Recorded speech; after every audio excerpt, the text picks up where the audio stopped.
Shalom. Well, shalom. Is it well with you? I hope it's well with them. I hope that everyone that is watching this is well. We're going to do something that we haven't done before. Never. We hope that this makes you more well. Even better. Even better. Fired up. Fired up. We're going to be diving deep into the word of Elohim, and we don't have any plan or schedule at all, and we run on baby schedules. Baby schedules. This is Full dad life. disclosure. Yep. We're super in the dad life phase right now. Yep. His baby is asleep but on the edge, and my baby is awake, and I don't know what's going on there right now. Moms. Praise Yah for moms. Praise Yah Hey, for moms. do you want to just go ahead and tell us? Oh, no. You want to pray first? Let's pray. Let's pray. Let's Let's pray, fire and it then off, we'll right? yeah. Hey, y'all, real quick. This is Linden. Linden. Mighty man of Yah. If you don't know about him, man, oh man, he has transformed my life and the lives of many people. Take everything. Oh yeah, I'm on my face singing. Oh, I'm on my knees. Oh, Father, Yah, will you lead me to your holy place? Take everything. Oh yeah, I'm on my face singing. I'll wait for you. I'll wait for you. I'll wait for you. Oh yeah, I'll wait for you. I'll wait for you. I'll wait for you. Just show me the way. So show me the way. Yeah, you show me the way.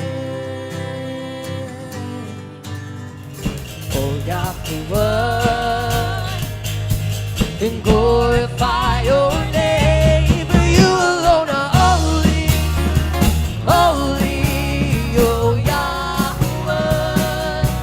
For all the nations will come and worship before you. Oh, for you alone are holy, holy, oh Yahuah.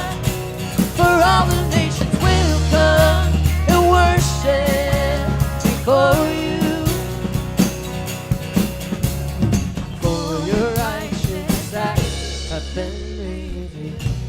He is incredible encourager to me, and I wanted to have an opportunity to sit down and do an interview with him.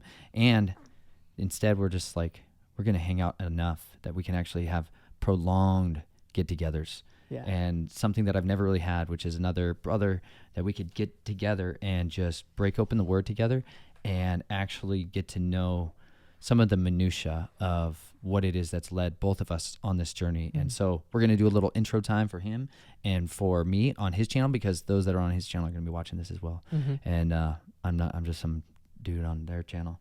So anyways, And some dude that we talk about and have shared things with. And if you guys don't know who this is, if you're on my channel and you're watching, this is Nathan Reynolds.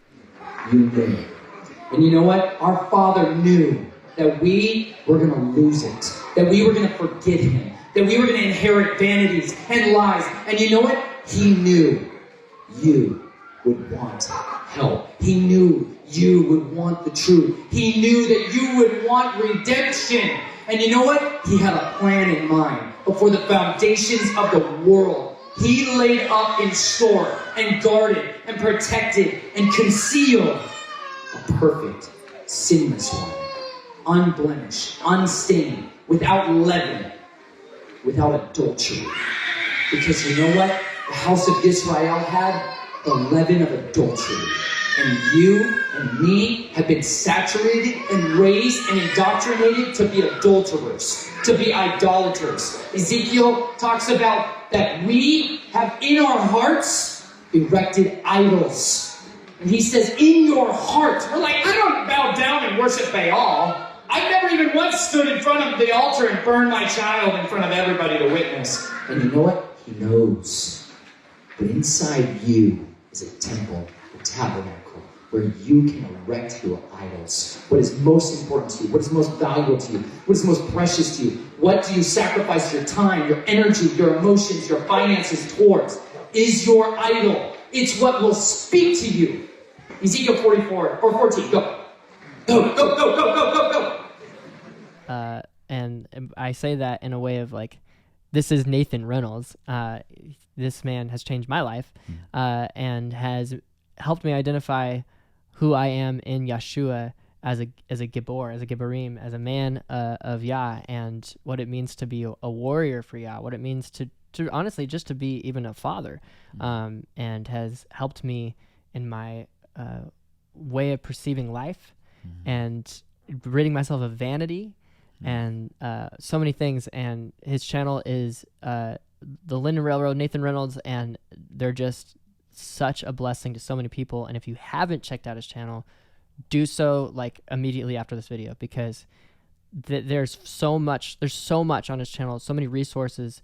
And you know, I say this about him, he's so real, like he's genuine and real, and will open your eyes to so many things that are just right in front of you, that are happening around you. You know, even whether it's like, you know, spiritual warfare, or whether it's like, you know, the emotional seasons of life, like he has opened the eyes of so many people. So I'm so thankful for this opportunity to get together and talk about the word, you know, and be able to just dive deep together. Like, this is fun. This is super fun. An honor for me to be able to do this. So likewise, man. And Linden and his wife, Ruth Mitchell, have a music ministry that is just changing the lives of people in a serious and profound way. And we're going to talk about weaponizing worship, and we're going to talk about the just absolute inutterable power of people who lay down their life and lay down their idols in order to get to a place where they're willing to be the man and the woman of Yah that they were made to be, and nothing else. And I've seen a transformation take place in him and his wife over the last year as I've gotten to know them, and we've become very, very close. And it has astounded me to see the face down humility seeking the Father. And I think behind the scenes today, most people, they just hear your music, but they don't get to see the hard battles of his life, you know. And this is like the inner workings, you know, like when you see people's Bibles who look like this, when you're like, hey, you want to do a Bible study? And they break out a Bible that looks like this, just you're wait. like, dang, yes, I do. It's like, I want to do that. I want to hang out and do Bible studies together. This is a newer Bible for me, and I'm slowly going through it, but that's how I take my notes, is I have to write in it. I have to like really get in and dive deep. And it takes me, I'm going chapter by chapter through the Torah, and it's taken me 2 years. Wow. And I'm not even finished. And so I'm very slow. Sometimes I've done other studies here and there, but like it's a fun way of going about studying the word of Elohim. It's just rigorously just going through every detail.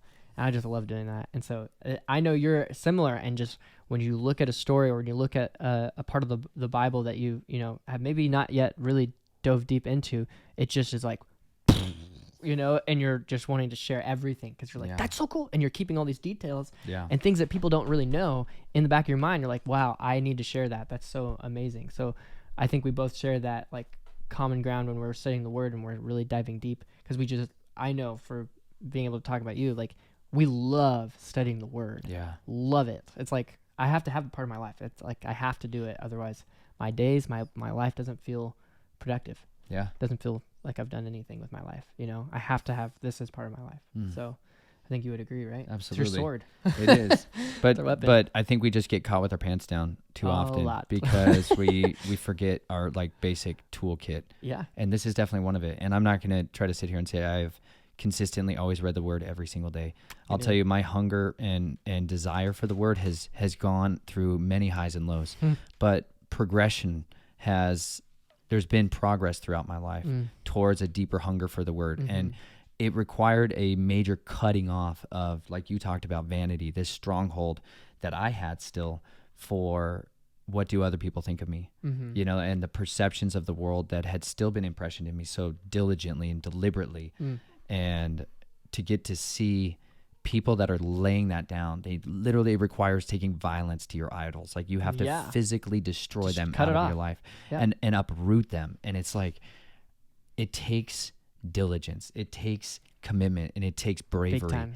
To be able to do that. And most people aren't willing to be so blunt about it, you know? And so I appreciate the honest sincerity that you have for how you study the scriptures. And I hope you feel like understood that there are going to be people that process the Bible in ways that only you can help them to see. And there's going to be ways that people process it that I can. And there's ways that you each and individually, and the sphere of influence, the people that you have in your lives and around you, you're like custom catered ambassadors, like representatives, like secret agents who are there to be a light into a place of darkness.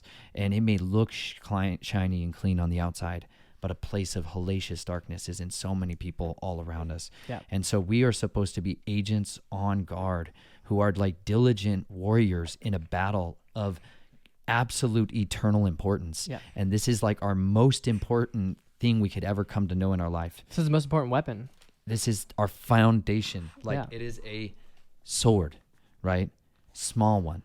I need this right now because I'm doing this right now all the time. And I need this because I like to have the space to write. So this is my large print edition. I started trying to kill vanity so hard that I read the entire audio scriptures, like dramatized a little bit style from this Bible because it's large print. This is the scriptures ISR large print. Yeah. Yes. Yep. Fantastic. It's a weapon. That's a But big. it's really hard to hold this one-handed and put it in your pocket. Nope. And I'm all about EDC stuff, y'all. Like I like stuff that's pocket-sized and super efficient, Yes. like knives, flashlights. Absolutely. And I wanted to say that, this is important that we're wielding these weapons properly and with responsibility, and that we're not like, trying to slash people's ears off like what Peter did with the sword. Like we don't want to come off. He made that guy defiled, so Yeah. he couldn't enter the temple. It's not that he necessarily missed and tried to cut his head off and instead got his ear. Dude who carries a sword is pretty savage. It's I'm crazy. gonna say it. They asked. They're like, "Hey, we got 2 swords.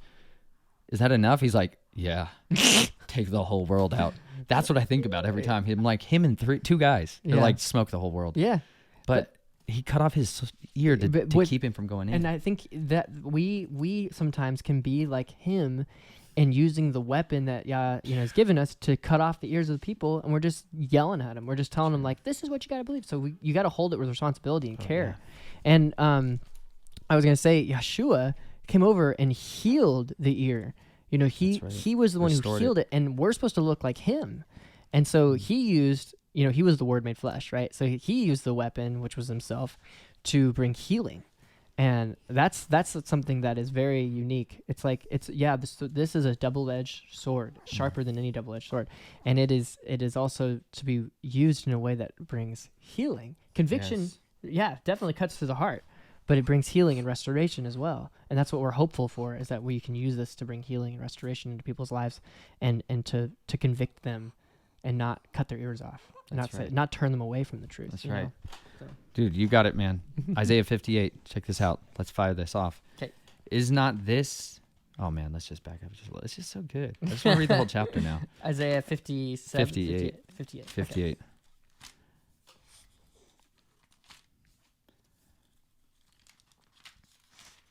This is...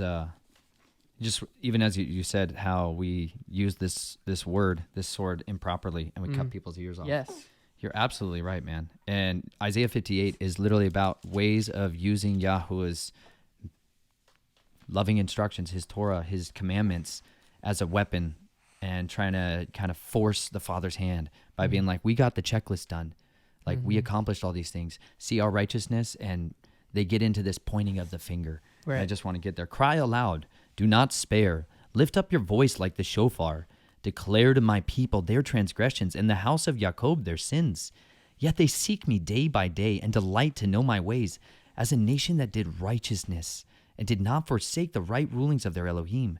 They ask of me rulings of righteousness. They delight in drawing near to Elohim. They say, why have we fasted, and you have not seen? Why have we afflicted our beings, and you took no note? Look, in the day of your fasting you find pleasure, and drive on all your laborers. Look, you fast for strife and contention, and to strike with the fist of wrongness. You do not fast as you do this day to make your voice heard on high. Is it a fast I have chosen, a day for a man to afflict his being? Is it to bow down his head like a bulrush, and to spread out sackcloth and ashes? Do you call this a fast and an acceptable day to Yahuah? Is this not the fast that I have chosen to loosen the tight cords of the wrongness, to undo the bands of the yoke, to exempt the oppressed, and to break off every yoke? Is it not to share your bread with the hungry, and that you bring to your house the poor who are cast out? When you see the naked and cover him, and not hide yourself from your own flesh, then your light would break forth like the morning, your healing spring forth speedily, and your righteousness shall go before you. The esteem of Yahuah would be your rear guard. Then you shall call. Yahuah would answer. When you cry, come on. Look at that. Right there. That's my son. We may need to take a dad break. I'm getting into the full rooting method here. He's going into a full root. So we're gonna pull an e-break. A D-break. Yeah, D-break. Dad break. We're gonna go do the dad thing, and we'll catch y'all shortly. Just Sword fights are short sometimes. Give us a minute. Here we go. Dad time. Dad break. We're back. It took many hours, actually. Yeah. Shocking amount of time. You know, we are both total rookies at this, by the way. I just want to say this. Linden, first time dad? Yes? First time dad. Yeah. First time dad. But you've got several children, so you know this life, but what you don't know is twins. Bro. And man, that's just life-changing. That's just life-changing. Unknown twins. These were like hideaway twins. Crazy. Secrets from the father. We did not know. He sent us a dream a couple weeks before she gave birth. It was like his last warning, where we were like both in the same night, like had dreams of us having twins. We woke up the next morning. We're like, no way, dude, Yahweh. Dude, it went down. It was Twin Town. But I'm arms free right now. My son Abraham is quiet and alert, which is a mercy. So I've got 4 others to tend to pretty much continually now. It's unbelievable. My wife did a natural home birth, and I caught baby 1, Pearl, Mayana Wisdom. She's tiny, petite. She's like, but beautiful. She's like a Latina. She's like totally strange. She really is. She's very Latin. That's so funny. And my wife and I honeymooned in the Latin lands. Oh. So I think she's our baby that's just 12 years late.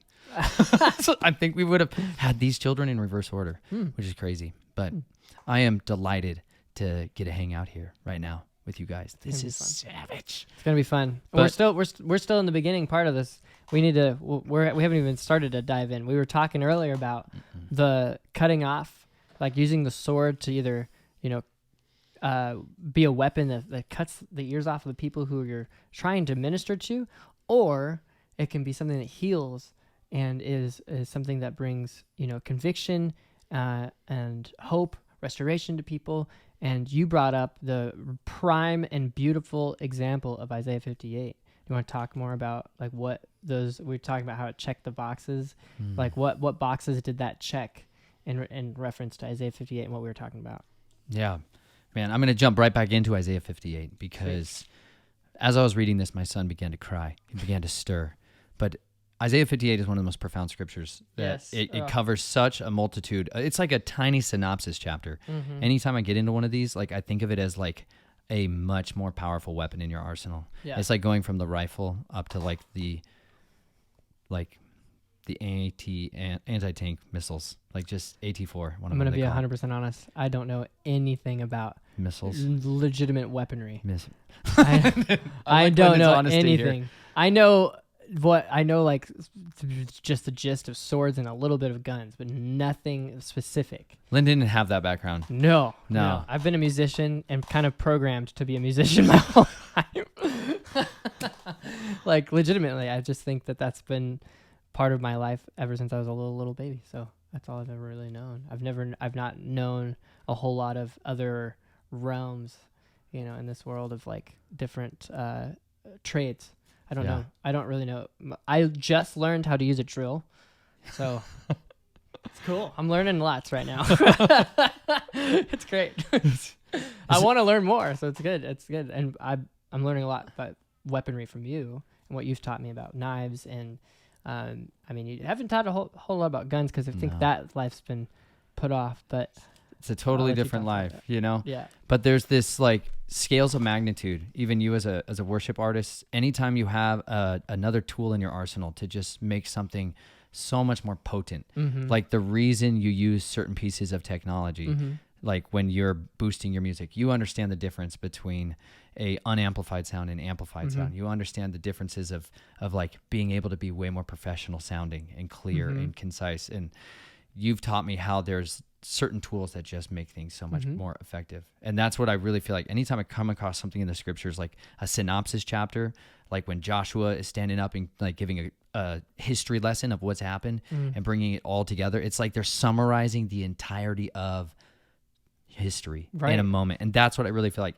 Isaiah 58. It's like anytime you want to get into a way of praying, like intercession, deliverance, seeking repentance, anytime you're in a time of like deep need, these should be the kinds of chapters that come like popping out of the pages in your mind. You know, this is the stuff I believe that the Father brings to remembrance, like through the Spirit of truth. What would you think of, like, could you use that in a personal application of life and just say, like, maybe you go through your own personal history with Elohim and just kind of thinking through what he's done for you and how he's delivered you from the things in your life, and so that you're using that in your prayer. Like, would you think that would be like something that would be a useful tool for people when they're praying? Like, would that, do you think that would be something they could do, is like to think about their history as you know, Peter did when he gave his synopsis. Stephen gave a synopsis. You know, like I think of certain people like that. So maybe just as Isaiah is giving something kind of similar in a different kind of way, but like, would that be something we could do for ourselves? Like, I don't know. I'm just thinking about that. Like, I've not necessarily done that. Thinking about every, you know, all the deliverance and bringing me out of certain things, you know, just thinking in reference to the Israelites bringing me out of Egypt, you know, and giving, you know, me the ability to be where I'm at, you know. So I don't know. That could be something that maybe blesses a lot of people, just like, because maybe they don't know how to use their prayer time effectively. And that could be something you do. I don't know. Yeah. And I think as your relationship with the Father grows and matures, you do develop testimonies. Like, it's unstoppable how powerful he can work in your life and how reserved he can be. And so the experiences of those are the things that build our stones of testimony. And he says the enemy is defeated, Revelation 12:11. The enemy is defeated by the blood of the Lamb, not loving your lives when faced with death, and by the words of our testimony. And like these, so when I read something like that, I think of that's the hit list. Like, that's literally our weapons in this warfare. And so how do we effectively use our testimonies? It's by sharing them out. And it requires boldness. It requires vulnerability and humility. And this is where, like we talked about earlier, we were really praying about the root issues of pride and like how pride can creep in to your life in unbelievably effective ways. You said earlier, you even think that more of the first sins had to do with pride in the heart of Eve. I think that was probably, like, if we were to really simplify what happened in the garden with the serpent, that was the first sin. It was pride, because you're putting yourself above Elohim.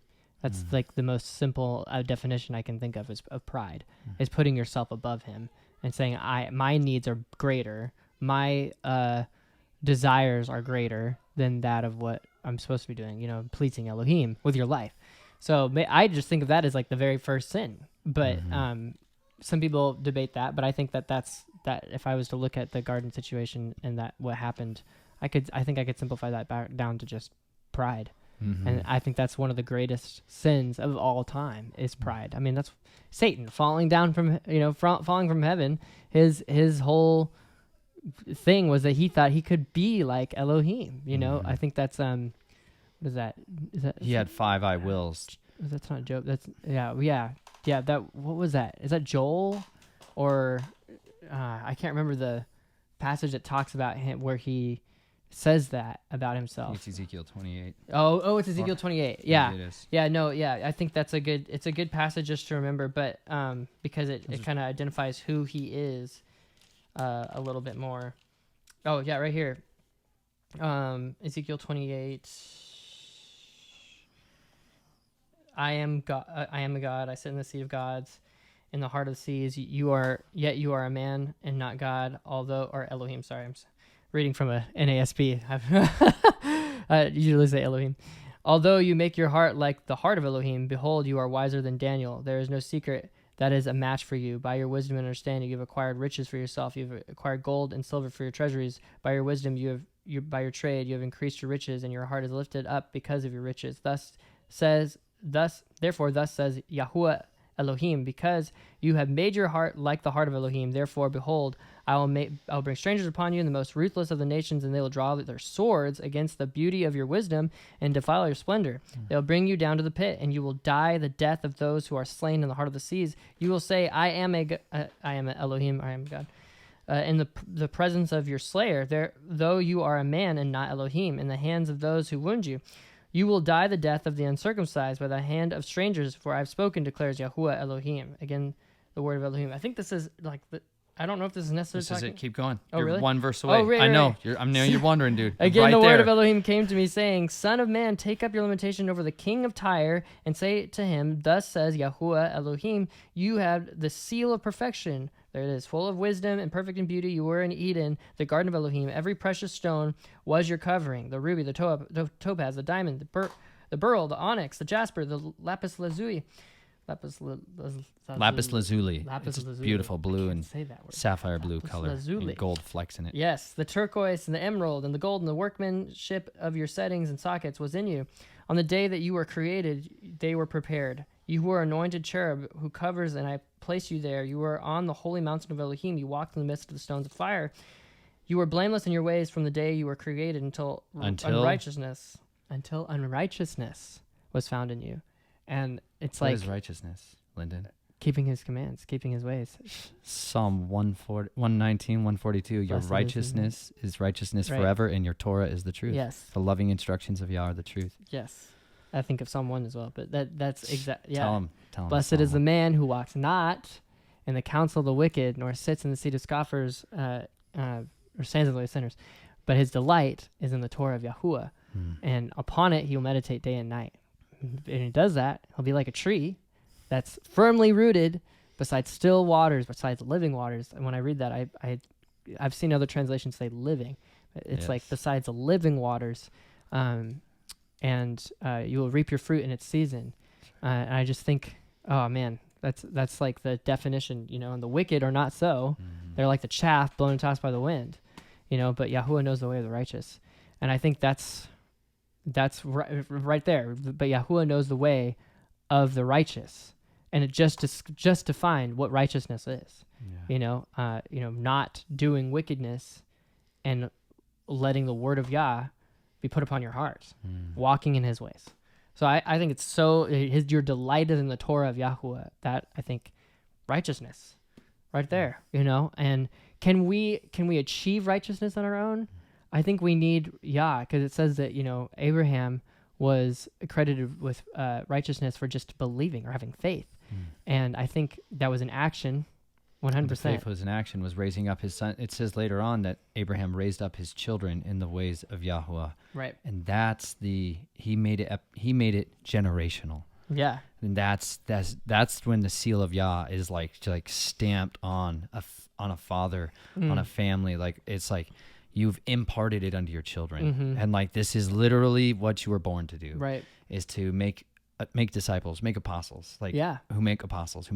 Yeah. Like, you continue to reproduce everywhere you go. I think, just getting back to pride, it's like we lose track of that mentality of being fathers in this world, or brothers, sisters, whatever your position is in life is. Everyone holds several positions, son, daughter, father, mother, whatever, and your responsibility in life is to bless those around you, to love those around you, and to not curse, and to uplift and encourage, but also to be righteous, to not be prideful, and to not fall into that snare and trap of Satan. Like what he is defined as doing is until unrighteousness is found in him. Right? Like, let's not let unrighteousness be found in us. That's I don't want unrighteousness. I want to be set apart. I want to be righteous as much as I possibly can be. And I don't know if I'm ever going to be able to call myself that, or look upon myself and be like, I am a righteous man. I don't want to say that. I think my righteousness is but filthy rags. I want to just remain humble, because otherwise I'll be just letting pride back in. And then, so that, I think that's a super easy snare for people It's one of the easiest to fall for. And I just today was repenting and praying that that pride would be totally taken off of me. Because I definitely don't want that unrighteousness in my life. Mm-hmm. So I didn't want to Keep going, dude. No, No. You got to but- finish. You were just at those Well, words. Oh, You were at his words. So the reason I stopped you is because other translations will say when iniquity was found in him. oh, sorry. And it's Yeah. like that spot is Yeah. like the generation. This is the power source of the kingdom of darkness. Mm-hmm. Okay. If you are trying to identify your enemy's vulnerabilities, you're looking for specific areas from whence they get their power, their trade routes. Like, this is the currency of the kingdom of darkness, is lawlessness, is iniquity. Okay. Sin is the transgression of the Torah. This is like fundamentals. The beloved apostle of Yochanan, John, like grows up at the bosom of Yeshua. He's like, sin is transgression of the law.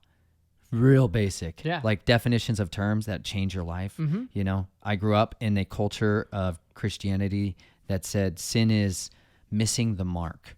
That was like all I was told. I went to private, very expensive Christian Bible school, like Yep. all kinds of different places, many different fields of training, up to into the master's level classes with apologetics and Dr. William Lane Craig. And like, there is a lack of specificity in our warfare because we have a vagueness of terms. Yeah. And it creates this blurriness to our target. Yeah. And the Big time. target is sin, right? People are like, we got to get sin out of our lives. And you're like, I'm just missing the mark. And I felt like I was raised in a culture of a very powerless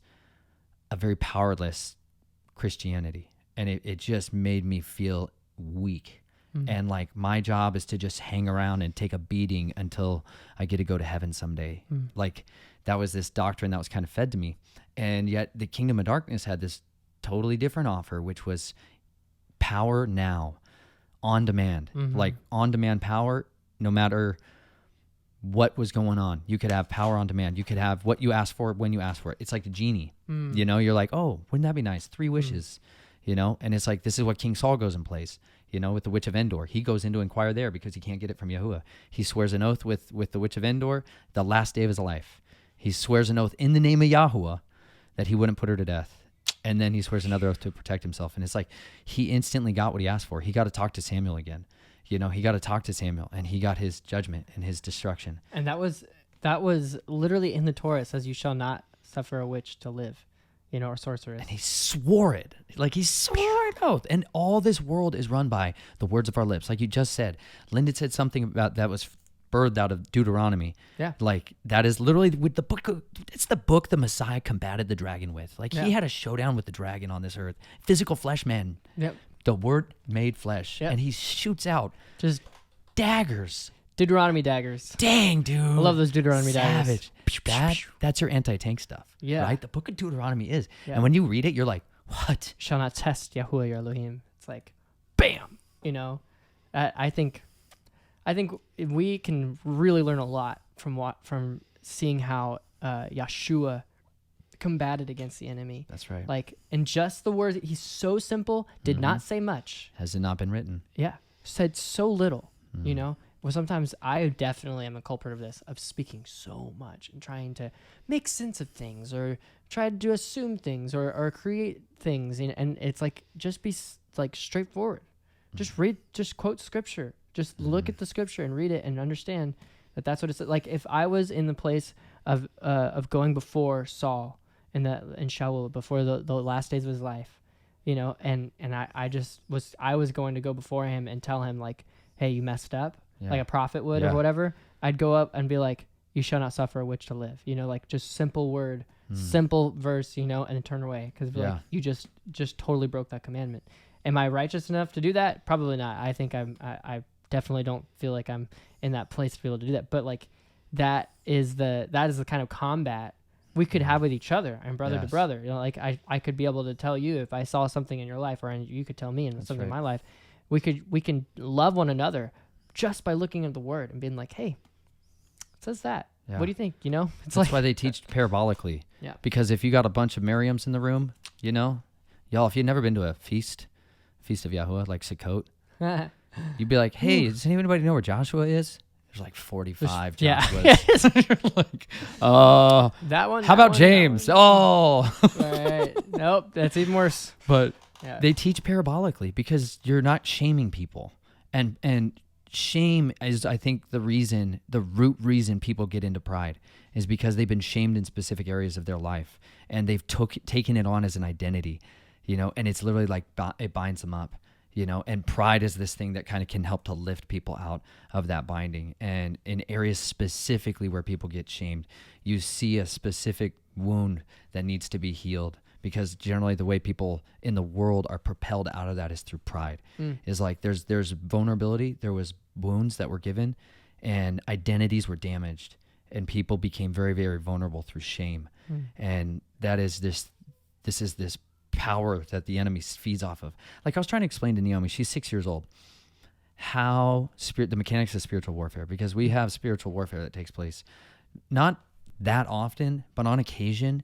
And early on, when she was first born, I was coming out of a crazy, insane occult family, and I was refusing to pass my children on through the fires to Moloch, and there was generational warfare that broke loose. And so, like, the beginning years of her life had been quite peculiar, Like, I have zero contact with that side of my family, and not like that they're all radical, intelligent, evil, like blood-drinking monsters, but there are people that are just given over to a conscience that's been seared by transgression, by lawlessness. Like, there is an extremity to the sins of pride. There's an extremity to these things that is like a eye that is never satisfied. And it just gets drawn into these snares, and it can't get out of it. You see this happening with Solomon. You see this just pinnacle of his life as his father setting him into the kingdom. Like, and I speak a little more parabolically and longer-winded in some ways, because I really look at the model of Nathan the prophet and how he gave testimonies to make people feel the understanding of what the scripture says plainly. I mean, that's what like Yeshua himself did. You can attack with the very extremity. I like to make knives. This is one I made out of the compressor turbine blade from a jet electric. It's beautiful. Furnace. It's a beautiful knife. Anyways, this is I wanted to have more of like a dive knife is what I thought. I was like, I gotta be able to fight the dragons down in the depths of the inner earth. If you don't know about it, underneath your feet is an elaborate series of tunnels full of incredible creations the eye has never seen. Really? Man, we gotta talk about you gotta go spelunking sometime. We should go There spelunking. There Let's go is spelunking. another world beneath your feet. Like, we live in the Ozarks, y'all, and there are thousands of caves, and they are unbelievable. There's lion tracks down here, fossilized, not even really fossilized technically, which is exciting. There are the largest lion print ever found is in a cave here. In Missouri. Because That's crazy. It's a 10-foot lion. 10 foot? 10 foot. Like, in Missouri. in Missouri, in the Ozarks. Are you sure it's the Dude, I lion? talked to locals, and they're like, we got the biggest everything out here. I'm like, what are you talking about? They're like, biggest rattlesnake ever found? Arkansas. They're like, oh, man. They're like, alligator gar? Arkansas. That's like a 10-foot sea monster. Weighs 700 pounds. Wow. Crazy stuff down here, man. That's crazy. Anyways, I love crazy stuff like this because I think of Benaiah fighting a lion in a pit on a snowy day, like mighty men and fierce battles and showdowns, right? Like, Yeshua used, like, this is like a very tiny 2-edged sword, right? That's why I got it right now.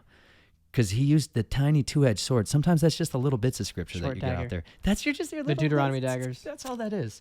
That's the Deuteronomy daggers, you know? And then sometimes you're like into the full blade, you know? Like Ehud, the left-handed assassin. Man. So many. These so are all many my awesome favorite people, man. So many scriptural characters that are amazing. But I think we just want to talk about the mechanics of the word and how you use it effectively. And you see how pride built one up and he lifted himself up. Would you read the next verses which are like his declarations? By 16, verse 16 of, wait, where am I at? Yeah, so verse 15 of Ezekiel 28 just said, I just finished that one, was until unrighteousness was found in you. By the abundance of your trade, you were internally filled with violence, and you sinned. Therefore, I have cast you as profane from the mountain of Elohim, and I have destroyed you, O covering cherub. from the midst of the stones of fire. Your heart was lifted up because of your beauty. You corrupted your wisdom by reason of your splendor. Vanity. Boom. Vanity. Literally. He was taken up because he fell because of vanity, pride. But yeah, I was going to say that's like, I think that's so, if we should let that sit within us. Like he fell because of his own beauty and pride. He was looking in a mirror and thinking, wow, I'm such a great thing. I am Elohim. I am, something better than him. It's like, how often in our lives have we done that? Because I know I, fell into vanity myself and fell into, how I look and how I caring for how the ways that I looked in front of the eyes of people around me. And sometimes I still catch myself falling into that, and it's like, that's vanity. And at the core root of all that, I think it's just pride, like the simplest way of thinking about it is that like you have made yourself your idol. You are your idol. And, that's breaking, commandment number 1 and 2, I just think that's pretty straight, there. Just the core root of all that, of the sin of why he fell was pride. Wouldn't you agree? Yeah. I think that's, and one thing that you talk quite a bit about, Chelsea talks quite a bit about on your channel, is vanity and ridding yourself of vanity and casting that image of yourself off. Yes. And stopping and not allowing this, idol of yourself to continue in your life. Cause it's just, we care so much about what we look like. And I think one of the best ways to die to yourself and to rid yourself of vanity, put some linen on. You'll figure out real fast that linen doesn't always look great. Like it's sometimes you have some real unique garments, but like, because you are, desiring to wear some set apart, awesome clothing that's made from flax, is like, you're going to find some really interesting garments. You might find some really cool stuff, These are cool garments that they're very rare. Very rare. These are the rare ones. Yeah, but then you'll find women's pants, and you're like, those could be men's pants, I guess. Yeah, close enough. I always tell Chelsea, I'm like, hey, will you put some belt loops on these? Yeah. I need belt loops and linen pockets because they like to hide the aluminum foil and the plastic bags in the pockets. I can feel it. Not always, but most of the time. Gets me. Bro, tactical pants were not made to be made out of nylon. They're not made to be out of linen? Nylon. They're made to be out of nylon. No, they're not made to be out of nylon. No. Oh. Most people that are tactical, dude, have never felt a pair of linen pants. So you're trying to bridge a big gap right here. Yep. Bros, you guys with your sweet EDC loadouts and your awesome tactical belts and your Ranger ready pants, hang in there for a second.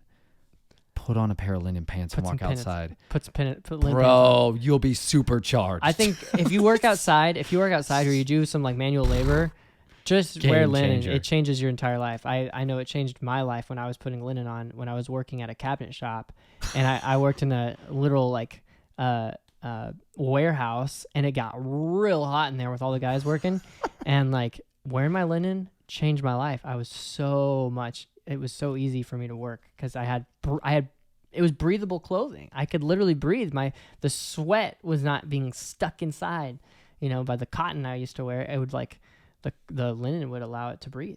And so whenever I have to go do hard manual labor, it's like immediate thought, I need my linen. It's like, it's a lot. It's so nice. And it definitely helped me rid myself of vanity and pride. And like some of the garments I used to wear I used to think they were so cool, and they just made me look more like a younger, immature boy, And I think sometimes we look at the world and we see some things that they put out there, and we're like, that looks kind of cool. I could wear that. But then we end up looking like the world. Yeah. And I don't mean that in a super literal way, because sometimes I'm not saying that like you wear certain garments and you're the world. No. I'm saying sometimes we end up looking like the world in some ways, and definitely putting on the linen that I found was like life-changing for me, because it's wrinkly, it's not always the most well crafted, and you don't always find the best garments or whatever, but just wearing it helped me. I got rid of all clothing that was mixed fibers or anything that was like not cotton or 100% cotton, and just wore that until I found more linen, and I found linen and I was wearing that. It's like it's it's crazy how it helps you get rid of that. And that's just one tool to help get rid of pride and vanity, because that's what caused the serpent, or that's what caused the serpent to fall. That's what caused Eve to fall, man to fall. It's like, man, we have vulnerability there. Yeah, big time. This is areas of our vulnerability. So if we know the power supply for the kingdom of darkness comes from iniquity, breaking the commandments, then you know that the enemy's goal in order to get more power is to cause people to commit more sin. Like pure and simple warfare tactics here. They get more juice in their tank by the greater amount of iniquity and lawlessness that they get people to commit out here in this realm. It's like you have an enemy that can jack in a power supply bank from the back of your head. And the more transgressions that are, the more hatred and resentment and bitterness and emptiness, like the more negative emotions, like the evil fruits of the Spirit, or like the evil acts that come from the spirit of the world, like the contrast compared to the fruits of love, joy, peace, patience, kindness, goodness, faithfulness, gentleness, self-control. Like against these, there is no Torah. Yep. Like it's literally like, this is the fruit of life. He's like, these are the trees that you can eat from. These are the trees that when you eat of it, those seeds reproduce inside you and they bear forth fruits of iniquity. And it's like, and if you continue to be rebellious in your sin, in your area of life that is contrary to the living, the way that he commanded you to live, if you start to turn from that, you're like extinguishing the enemy's fuel. And so it is like, the more you begin to turn away from the ways of the world, the more you are willing to be transformed from the, no longer being transformed by the patterns of this world, but being renewed by the transforming of your mind. Yeah. Like the renewing of your mind Yep. through the washing of the water of the word. It says very clearly in the scriptures, it comes through the washing of the water of the word. You have a job to do to wash your wife in the water of the word. Like you're commanded Ephesians to do 5. this. Yeah. I love Like that these passage. are your instructions Yes. from Yah. Yes. Hey, the day you get married, you have a new set of responsibilities. You know, like there was a day that you suddenly became a worship pastor. Yep. Like here's the key to an office. Right. They did that for you. Your entire life had different responsibilities. Right. And that was not long ago. No, it was like 2 years ago. Crazy things have happened within that time. It was the time frame that since we left that. But it is, you're so right. Like we've been given, many of us have been given responsibility, and with that responsibility, you know, we have the task and you know, moral burden to walk out his commandments, to be righteous, to seek righteousness, to seek Yah's ways, and to rid ourselves of ourselves, to die to our flesh. And I was going to say, you know, when you were talking about the fruits of the Spirit, you will know them by their fruits. You will know people by their fruits. So you'll see a brother or sister, like sometimes you'll be at the grocery store and you can just see someone because they're like glowing. You're like, that person has good fruit. You can just see it. You can literally like, I've met people and I'm like, I feel like you just you bear great, wonderful fruit because you love people so well. Yeah. You know? Yeah. And, you know, these people may not be people who are 100% understanding. Easy to love. Yeah. They may not be people who are understanding the Torah necessarily entirely, but they're easy to love because they're so understanding. They bear great fruit in the sense that they love people. They're generous. They're just humble, kind, meek people.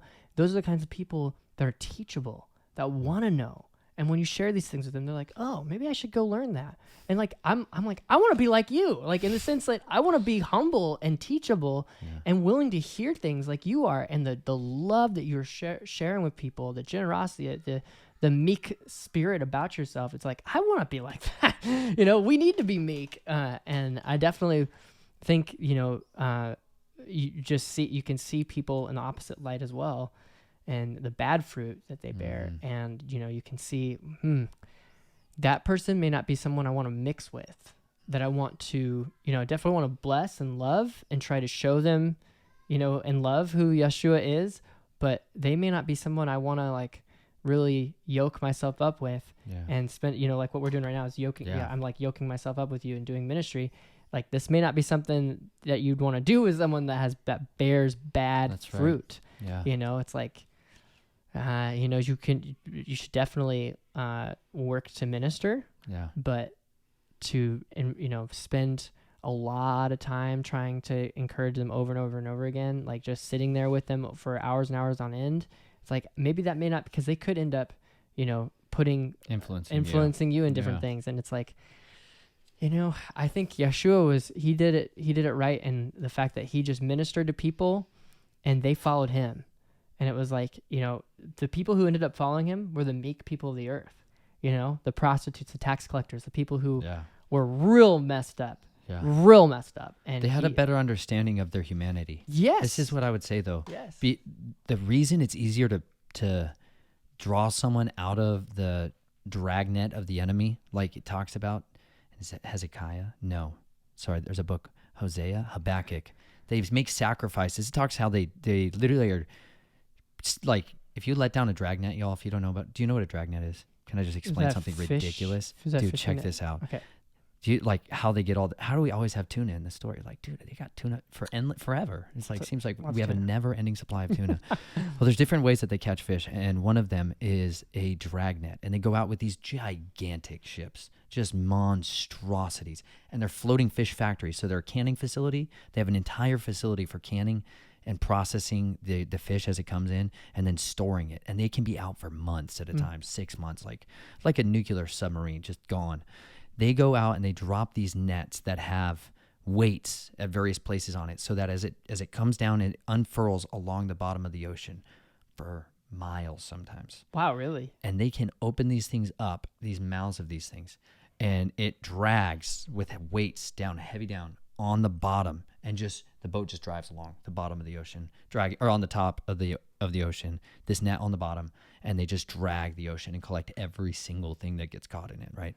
That's a dragnet, okay? It talks about that being the way that the kingdom of darkness operates, and that people are making sacrifices to empower the dragnet.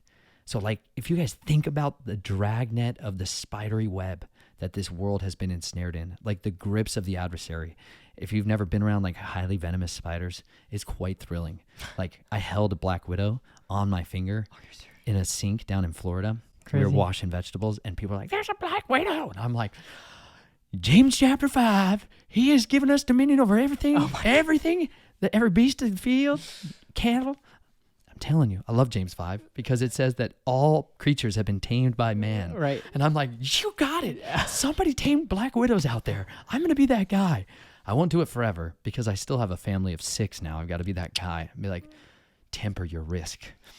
But I picked this thing up, this little black widow, and I held it in my finger, and I was walking around and showing people, and they were freaking out. They were losing their minds. It was marvelous. It's totally cool. Totally cool. I've had black widow spiders around me my whole life, and like, they weave some crazy webs, and different animals, the way they hunt people is crazy. And so this is like, anytime I think about this dragnet that this world has been ensnared in, I think of that. I think of this is how the enemy is empowering his kingdom. Is like, they're making sacrifices. And people are always like, they're not slaughtering sheep everywhere.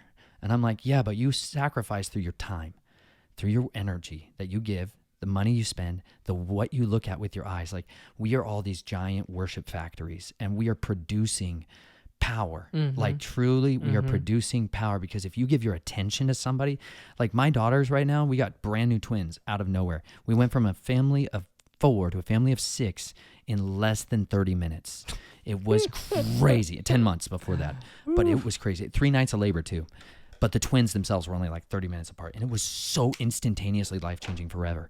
And so any little bit of attention I give my daughters right now, they just bloom. You're like, oh, that's so sad. You don't want to be a dad who has so limited time that you can only give like a moment with each of your children each day. But then you realize that's part of growing up. And that's part of this experience that they're all going to be going through. Like, but if you give your attention to something, you give your worship to it. You give your power to it. Like, this is the way the enemy is dragging people away. If you think about how much screen time people have right now in their lives, if you think about how much, like, our phones are a temptation. You even told me why, dude, will you tell them why you dump social media, basically? Oh, dude. Can you please tell them? Because he told me this testimony. I've not interviewed a lot of people on my channel. Okay, one. I believe I only have one actual interview where I interviewed anybody else. But this is the only other person I've like been like watching his fruit for a while, y'all.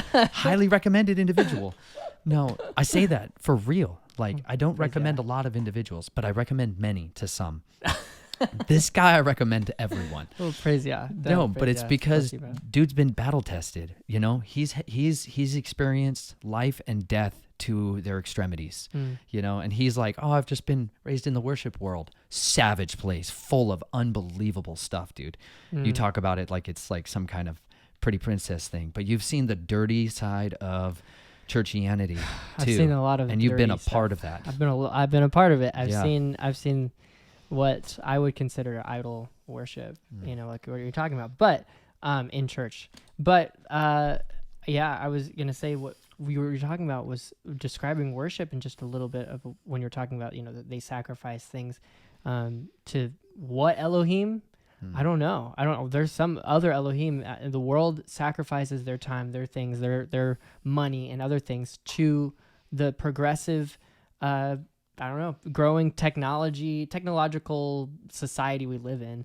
They're just wanting to buy into their ways of living, to themselves, to bringing comfort and Hedonism. Yeah, The chasing of pleasure. It's all for them. And I was gonna say the church falls for that so much. Yeah. But before Comfortable seats. right, and before I get there, defining worship, I think a better way to define worship is like how to think about what you are ascribing worth to, like worthship. What am I giving worth to? You know, What do you value? What do I value? That is worship. Yeah. Because if you value something other than Elohim, then you're ascribing worth to that thing, and therefore worshiping something that's not him. Yes. And, you know, like, there's things in your life that you can give, you know, value to, but are they more valuable to you than Elohim is? Because he deserves every bit of attention, every bit of glory, esteem, and praise that you have within your body, everything that you have in your home. He deserves everything. And like, if we're not giving him worth of everything, then we're holding on to things. And I feel even convicted in myself, like, there's things I gotta let go of because I've ascribed worth to other things. It's like, man, we need to really think about what are we ascribing worth to, because he's the only thing that deserves our praise and our adoration. But I was gonna say, you were asking about some of the things that I've seen and the reason why I got rid of social media. Well, ascribing worth once again. I was super addicted, like the definition of addiction. I was addicted to Facebook, Instagram, Snapchat, even Twitter at times. It led me into really, really, really dark places, very dark places, because I idolized myself. I loved seeing the likes, comments, and things people would give me to make me feel better or to ascribe worth to me, right? And it was all about me. And so, like, when you see somebody, when you post a post out there and you get like over 100 likes or 1,000 likes, and you're sitting there like, wow, I got 1,000 likes. People really like my stuff. Wow, that's a prideful thing to think right there. It's like you don't think about it very much, but that's a very prideful thing to do, is to post something out there about yourself or even something you achieved in doing, and then seeing that people like that and then elevate you even higher. And some people are like, that's not why I have Facebook. I just connect with people. And it's like, yeah, okay, I get that. You want to be on it just to connect with people, your friends. And honestly, that's why I wanted to keep it. I fought for it. I fought so hard. My wife was the one that was diligently saying, get rid of it, get rid of it, get rid of it. You don't need it. Brownie. She literally kept saying that over and over. You don't need it. You don't need it. And she's like, I'll get rid of it. She had no reason to get rid of Facebook. She was not idolizing it. She didn't give any attention to it. She didn't care about Facebook. And she was saying, I'll get rid of it. I don't care. Let's get rid of it. I don't want this anymore. And I kept fighting for it because why? I was addicted. I was attached. I had soul ties to these things, this Instagram and Facebook and these images of myself that I had literally created for myself. That's literally breaking the commandments right there. Yeah. But anyway, I definitely worshipped these things. And I wouldn't say that, even back then, I wouldn't call myself worshiping anything on Facebook or whatever, but I was ascribing worth to it. I was definitely valuing it even above Elohim. So it was like I was worshiping it. And so I started to cut things off in my life that were causing me to sin and causing me to fall into temptation and darkness. And I literally cut off things, like simple things, like what people would not really think about, like movies. That was dragging me deep into sin. So I was like, okay, I got to cut that off. I stopped watching movies. Just cut it off. Yeah. I had a huge collection of Blu-rays, and DVDs. I collected them for so long, many years of collecting huge like library of DVDs. I gave them just to my roommates. I was like, here you go. And they're like, you're giving all this to us? And I'm like, yeah, you can just do whatever you want. Sell it. I don't care. And they're like, okay. I needed to cut it off. I didn't want it. So I cut that off. I cut off, little parts of social media, Snapchat, Instagram, and like some things like that. But it was like even bigger to cut off Facebook and to cut off even screen time as a whole, you know, and start getting into the more into the, word and into what Yah is calling me to do, worship and creating music. Like I stopped doing those things that were taking me away from him. That's right. And so when I cut those things off, I learned so much more, and I started spending time in the Word every day, and that it just totally changed my life. And so I totally encourage everyone, you don't need social media. You don't need it. You don't need it to be satisfied. You don't need it to connect to people. I connect to people every day, all the time. Lots of FaceTime.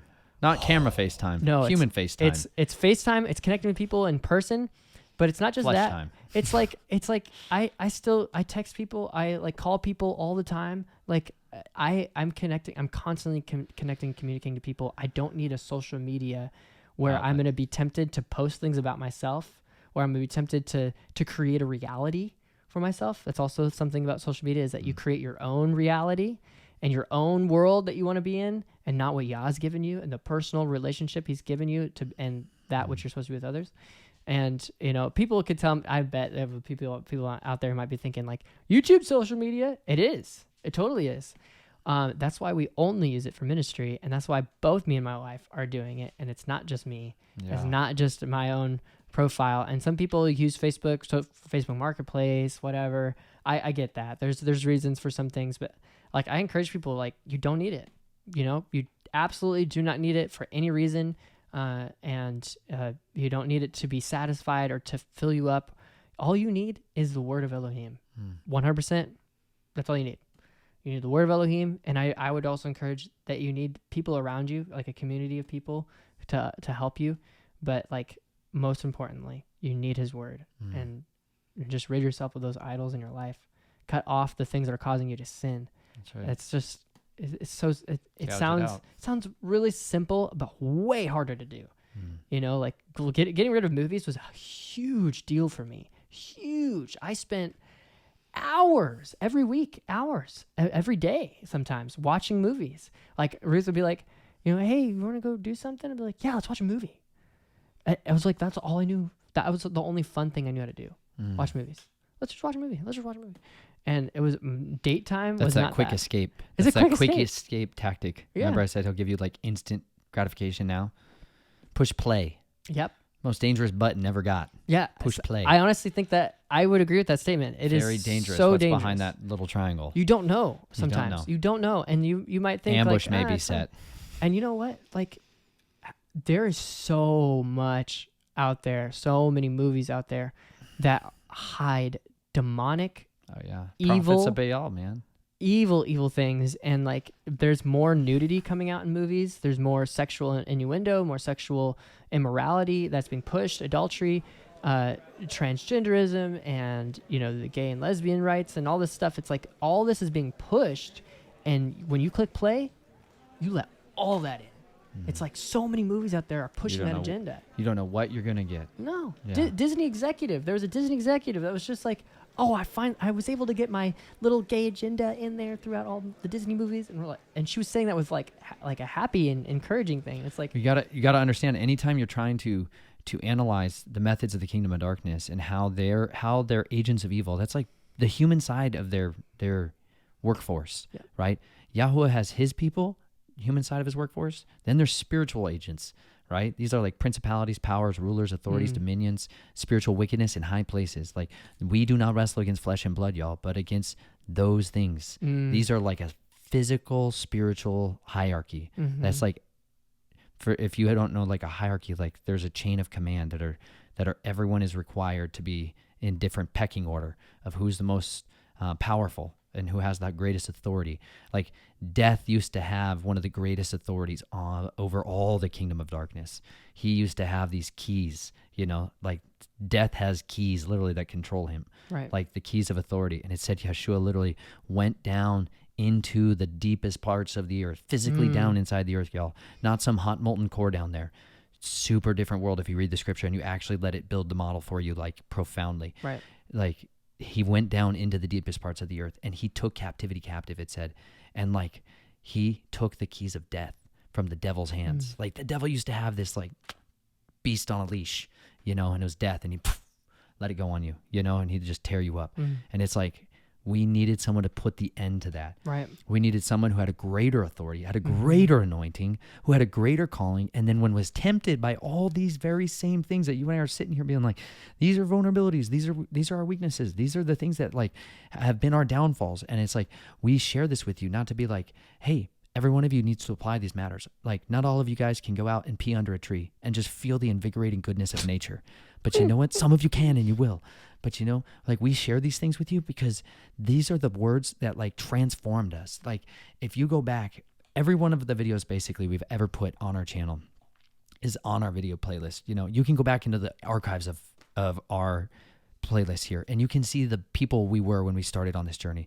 And like you will see the differences of how our walks have gone over the years and like how you've gone to a place of you can see the differences, I'll say this, of when Linden was that guy and what was wearing on his mind and the influence that he gave the enemy. And it literally says like it's like this inspiration literally is like you're saying that there's spirits that come down and put the idea in your head.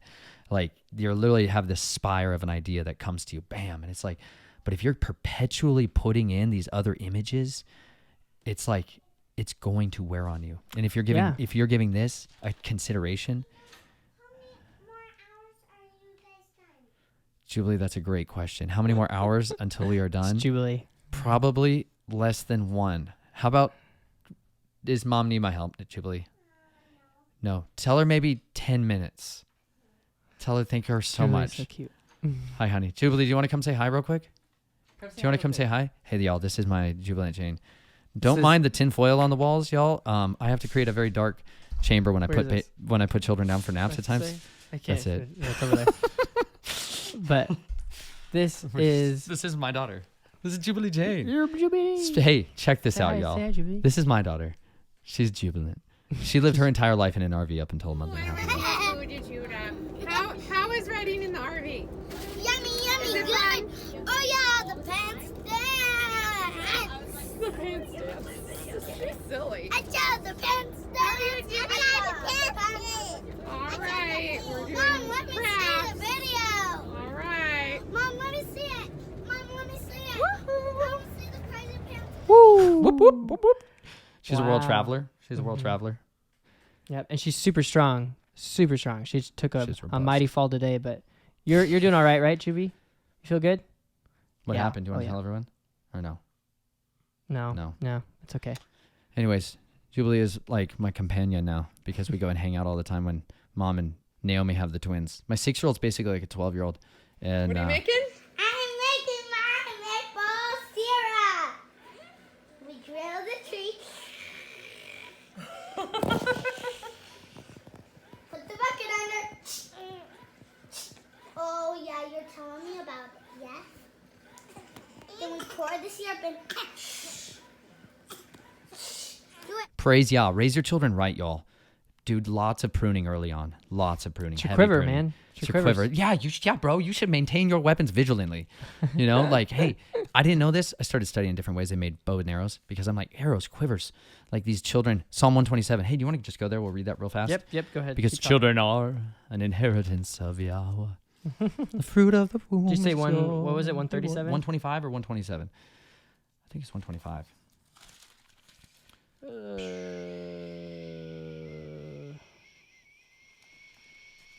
For those who turn aside to the crooked ways. Nope. 27 going. maybe? Let's see it. Let's see who's got it. No. Let's see. Yeah, totally. Yeah. Jump into that, bro. Yeah. Okay, let's just read all because it's super Give me short. 127. Yeah. Unless Yahuah builds the house, they labor in vain who build it. Unless Yahuah guards the city, the watchman keeps awake in vain. It is vain for you to rise up early, to retire late, to eat bread of painful labors. Say what you used to do all the time, Linden. What- Rise up early, watch movies. Stay up late, watch movies. Yeah. A little bit of that. I've Yeah. been there. You know, I'm not saying this because I'm like all innocent in this stuff too.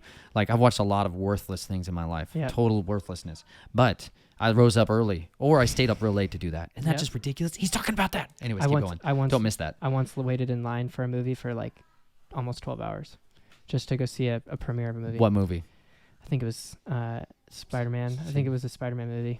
It's This is like ridiculous. old selves, y'all. But you know what? They're offering something so tantalizing. They're offering like this escape to manhood. It's like Like instant y'all, gratification. It is, but they're like promising you manhood. They're Yep. promising you like Marvel and DC Comics and all It's this. totally like, the opposite of they- manhood. but they're offering you a version of it that's super good. The like superheroes they're version? offering they're making an incredibly delicious looking offer to the world, right? And they are like a multi-billion-dollar monstrosity of that.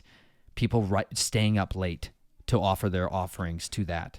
That's why that looks so good. It's the That's bread why of painful labors. it's where the- he gives dude, he calls just it the little bread of children even toil. as sheep. Yeah. Dude, say that verse. So it is vain for you to rise up early to retire late. Mine says retire, but it could say delay sitting late to eat the bread of painful labors or toils. It literally says Cabinetry that right making. there. Toils. Yeah. It was cabinetry making. Yeah. That was your toil time. It was totally toil time, man. Toil time. I did not. It was. I mean, I enjoyed learning to do that. A skill and a trade. It was fun to learn to do that, but it was also just like constant toil because it was not like totally satisfying to me because I wasn't building it for much of a purpose. Like 10 minutes. 10 minutes.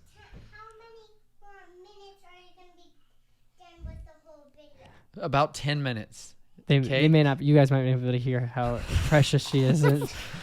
My daughter, she talks like a 6-year-old. It's And so yet her amazing. voice is like it's like this tiny, big. tiny, It's tiny. the tiniest And she voice. talks so like full sentences, very clear. It's amazing. We're Anyway, talkers. Psalm 127. I want to finish Just keep this. going, bro. Behold, children are a gift of Yahuah. The fruit of the womb is a reward, like arrows in the hand of a warrior. Mighty For man, the Gibor. children of one's youth. How blessed is the man whose quiver is full of them. They will not be ashamed when they speak with their enemies in the gate. Praise Even Yah. when you're at the enemies in the gates, bro. He's like, you're not going to be ashamed if you got a full quiver. Yeah. So I was studying like the way of building bows. I started trying to make an Osage orange bow staff, and I was shaving it down. Spent a ridiculous amount of time with a draw knife backwards. Feel like a doofus. And but the way you make arrows, this guy in his book that was it's like ancient weaponry of the Comanche maybe or Plains Indians. Anyways, I'll check it out. Hold on a second. This is ridiculous. He said it takes him longer to make an arrow than it does to make a bow. Like, it takes longer for him to make an arrow, one arrow, than it does for him to make an entire bow. Why is that?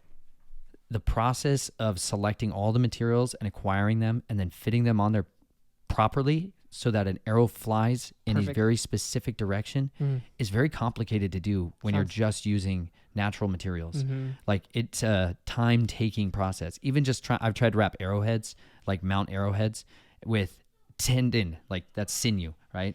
And like you chew on it and it gets all like soft and sticky, and then you wrap it on there and it shrinks when it dries, and it's like, oh, that's awesome. It's like heat shrink.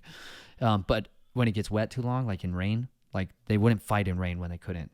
People that use bow and arrow, they would not fight in rain if they couldn't, if they didn't have to, because your arrows are all soggy, your bow strings are all soggy. Like, it's not a good time to fight, dude.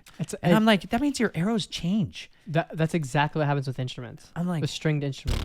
because these are your wood and string stuff, dude. So it's the same exact thing. Like it is totally not recommended or encouraged to bring a guitar, an acoustic guitar, or a violin out into the rain to play because it totally messes up your strings, your wood. Even the wood of your neck can get warped from the water, and your strings can totally be rusted because some of them are made of copper or nickel, and then the wood of it, the body of it can be warped. It can get moldy. It can get destroyed. And so, if you really love your instrument and you have a nice, instrument that you want to take care of, you would never bring it out in the elements. You know, that's the you'd weapon. You'd keep it in a case, like a proper sheath. Yes, Like you a keep it proper in a sheath. case to protect it. And so, with our just in the same line here, with our quivers, with our children, you know, like we definitely want them to grow, to become stronger, and to be effective quivers for Yah's kingdom.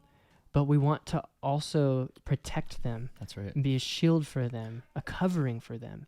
As you know, Yah has called us to be coverings over our home. You and I we have our own coverings over our own homes, and you know, over our children, over our wives, and we're to be that shield and protection, and to guard and to shamar, to guard our Guardians. home as we guard the commandments of Yah, and also to love and to be careful with how we use these weapons. They're weapons of mass destruction. There you go, bro. Destruction of what? Like the a summary chapter. demonic entities. It's just absolutely strong Bro. weapons against the enemy. Which we'll wrap this up with Isaiah 58 because my son is most invigorated and crying again. So he says, "Dad, preach, bro, preach, but wrap it up." We were This is talking like he's about, giving me a we're gonna solid stop here. We're about to go super full circle. We went You ready for way this? off. Let's go. The words, right? This is that weapon of mass destruction that they were looking for in Babylon. Found it right here in Isaiah 58 the whole time. Check this out. Then when you called, Yahuah would answer. When you cry, he would say, "Here I am." If you take away the yoke from your midst, the pointing of the finger and speaking of unrighteousness, if you extend your being to the hungry and satisfy the afflicted being, then your light shall dawn in the darkness, and your darkness be as noon. Then Yahuah would guide you continually and satisfy your being in drought and strengthen your bones. And you shall be like a watered garden and like a spring of water whose waters do not fail. And those from among you shall build the old waste places. You shall raise up the foundations of many generations, and you would be called the repairer of the breach, the restorer of streets to dwell in.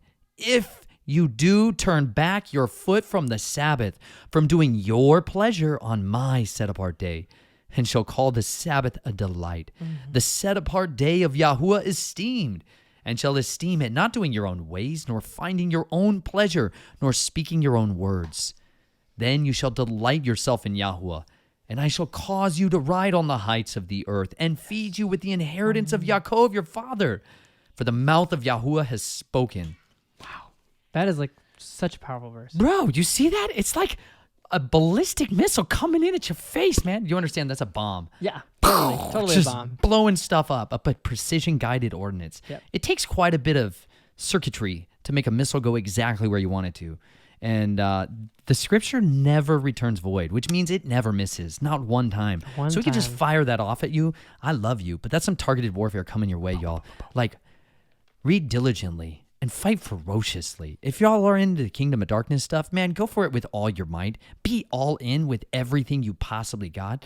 But you know what? Don't be lukewarm and just soggy in your life or your convictions. Don't be apathetic, agnostic.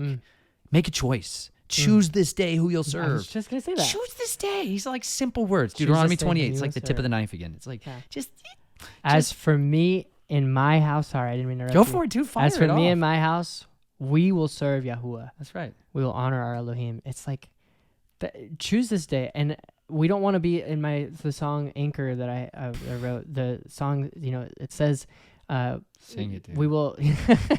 He's You a know, it's singer. like- I'm like, will you sing Yeah, something? well, it's the as trials come like waves, the called out find their faith. Among the many lost, the faithful find the cost. What is the cost? The cost is take up your cross and follow Your him. life. Take up your die to yourself. The cost is The old literally sacrifice, worship, That's- sacrifice. That's how we make sacrifices to our Elohim. Yes. Like, we literally still make sacrifices, y'all. Like, this is how we carry out the great calling. He was like, I want you to be priests and kings. King David and his sons are the only time you ever hear that in Scripture. It is called in two different accounts, in Chronicles and Samuel. One time they call them, they were kings, Melachim, and they were Kohanim, priests. They were priests and kings. You're like, what? What? What? These guys were priests and kings. Dang right, dude, because they had David as their daddy. Yo, David, Psalm 119, slaying stuff. Oh, you got to read the whole thing. Hey, It's I'm amazing. telling you right now, I will give you a custom knife I made if you give me Psalm 119 memorized. If you can memorize Psalm 119 and film yourself saying Send a it, video. like Yeah. in front of a mirror or something, so I know like it's just you talking, bro. I'd love to see come that on. too. If you have it, Dude, I'll I'd send love you to a see it. knife. yeah. No questions asked. I seriously will, and it'll be awesome. I only have a couple that I've ever made because I'm just like fanatically enthused to be a dad of all time. I got almost a dream offer job back make in knives. December to make knives. But that's not your. Bro, that's not your I calling. want to so That's bad. not You his don't calling. even know. We all know. We They're all like, know. you could make your own designs. I'm like, you guys know what his calling is, Yeah. and that's right here. That's what it's this true. is. And you know how I know that? Because I spent a lot of time with the guy who's an actual knife maker. MT Knife.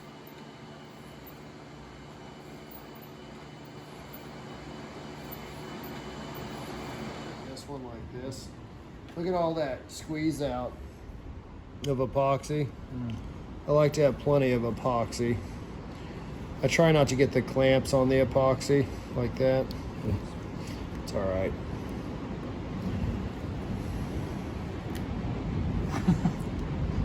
This looks like some creature of fluorite. Look at that thing. And then,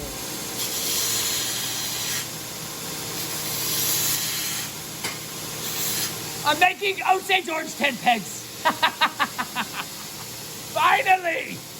Biblical women look like this. Curvy. Able to hold the whole entire house together. Jael. Savage slayer of Sisera. Yes! You gotta pray to Yahuah that he gives you a righteous hedge apple Osage orange bodark.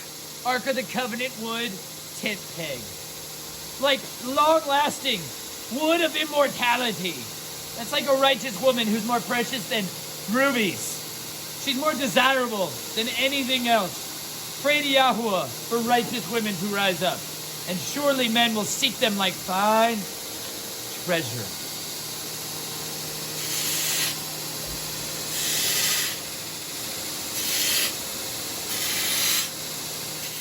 Genesis neck knife. Fierce Osage orange handles. That's like from the bow wood. He's the guy who gave me the bow staff and taught me all about the Osage orange. I machined those screws. That's what I did on this one. I did. That's all the work I did on that one. He did all the rest, and I put the edge on there, and I made the sheath.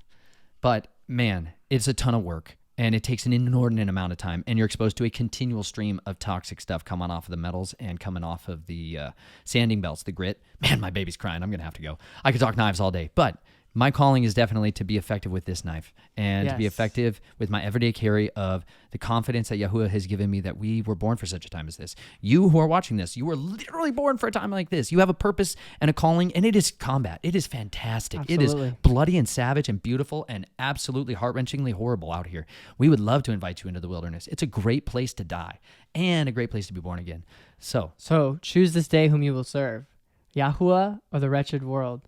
You know, and there's only one way to find the hope that will never die. That is Yeshua, who is your rock and salvation. He is your fortress, and you know, confide in Him, and He'll show you the way. He'll show you the way. Put this to the test. You know, write it upon your hearts and learn it. I mean, I'm still doing that. I'm still actively doing that. We're both still actively doing that, and I think we hope and pray that this video in itself has been a blessing and something that convicts, nourishes, and challenges people to seek the ways of righteousness, to seek Yah with all of your heart and lean not on your own understanding, but in all your ways you will acknowledge Him and He'll make your path straight. I just hope and pray that that's what this video did. That's what this time of studying did. A conversation of sorts. You know, it's like we had a mixed bag in there, but it was amazing. So always. praise Yah, and we're just so thankful to be able to do this for you guys. So praise Yah, and blessings to you. Live dangerously, y'all. Shalom. Read your Bibles.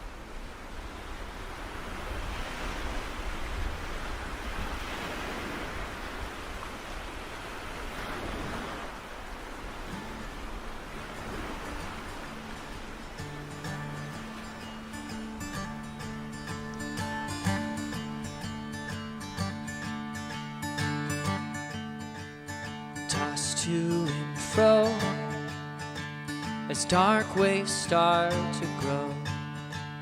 The evening breezes turn, violent waters are now stirred. Ships find their way to the bottom of a deep blue grave, as those aboard believe that hope lies where they be.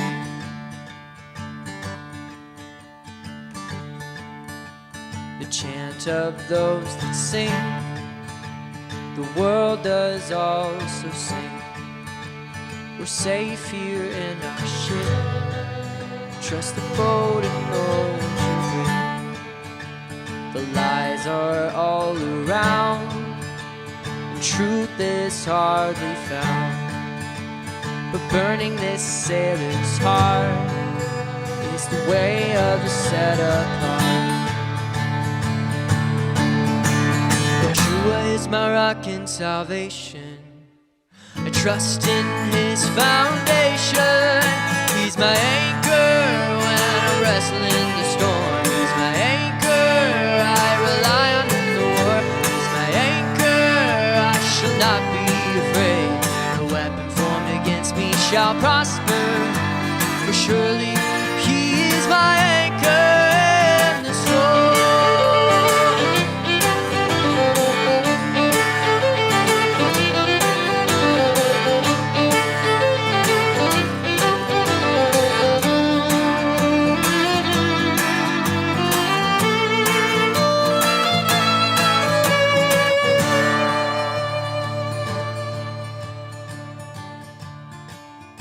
Trials come like waves, the called out find the faith. Among the many lost, the faithful find the cause. Choose whom you will serve, Yahuah or the wretched world. There's only one way to find hope that never dies. Yahuah is my rock and salvation, I trust in his foundation.